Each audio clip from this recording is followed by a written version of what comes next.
Bonjour, alors hier comme Jean-Luc Reichmann, donc je vous avais prévenu que TF1 et toutes les chaînes du groupe TF1 n'étaient plus sur Canal+, donc il y a beaucoup de gens qui ont eu un écran noir, donc tant pis pour les gens qui ont eu un écran noir, pourtant j'avais prévenu de passer directement par la TNT ou ailleurs, bon passons. Sinon alors hier soir vous aviez donc les 50 émissions préférées des Français et ça a été un gros scandale parce que alors déjà quand tu vois bon là j'ai pris les 25, bon, nulle part ailleurs, ouais, c'était une bonne émission à l'époque, Faites entrer l'accusé, ouais, Taratata, 23e, ouais, c'est tout. Bon, la France a un incroyable talent. Bon, quotidien, qui veut gagner des millions, bon, Cauchemar en cuisine, c'est-à-dire que Cauchemar en cuisine est juste après donc les 12 coups de midi. Donc les 12 coups de midi sont quand même 18e. À côté de ça, vous avez L'amour est dans le pré.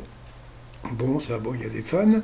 Le plus grand cabaret du monde, là aussi, il y avait des fans. Mais attendez, 50 minutes inside, c'est quoi ce délire 50 minutes inside, qu'est-ce que c'est? C'est des interviews de people à deux balles, et puis après, ils vous balancent des reportages. Ah, alors, voilà, nous sommes actuellement donc sur l'île de Pagapana. C'est ici que viennent les stars en vacances. C'est-à-dire que, bon, avec 50 minutes inside, toutes les stars vont tous et toutes sur des îles avec des noms Zarbi, mais bon, passons. Après, vous avez Interville, donc j'ai une pensée pour Firmin, que bon, hier, il a eu des questions, comment dire, qui n'étaient pas de son âge, mais là, regardez, Interville, 14e, 13e, le meilleur pâtissier. Après, donc, dans le top 12, vous avez Top Chef. Bon, pourquoi pas, ça fait de l'audience. Fort Boyard 11e, Ushuaïa. Donc si Ushuaïa n'est plus à la télé, c'est parce que ça faisait plus d'audience, donc bon d'accord. Le concert des Enfoirés, bon, on va dire que c'est mérité. Colanta que 8e, The Voice 7e, Échappée Belle 6e, Recherche appartement, attendez, Recherche appartement, mais qui c'est qui vote?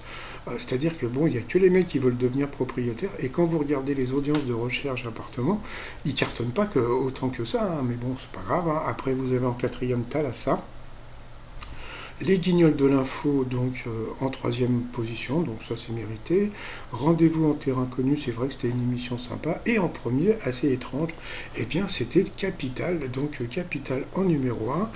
Donc bon, pourquoi pas. Ce qu'il y a, c'est que bon, Capital, avant, quand c'était Emmanuel Chin, c'était peut-être mieux que maintenant, mais bon, voilà quoi. Donc comme le disent la plupart des internautes, on se demande qui a voté, parce que c'est vrai, on a l'impression qu'ils sont allés dans des EHPAD pour avoir le classement. Donc bon. Et puis alors, petit scandale, TPMP n'est même pas dans les 50 émissions. Alors bon, après, on aime ou on n'aime pas, mais c'est quand même une émission qui a marqué un petit peu le PAF. Allez, je vous dis à tout à l'heure, bye bye.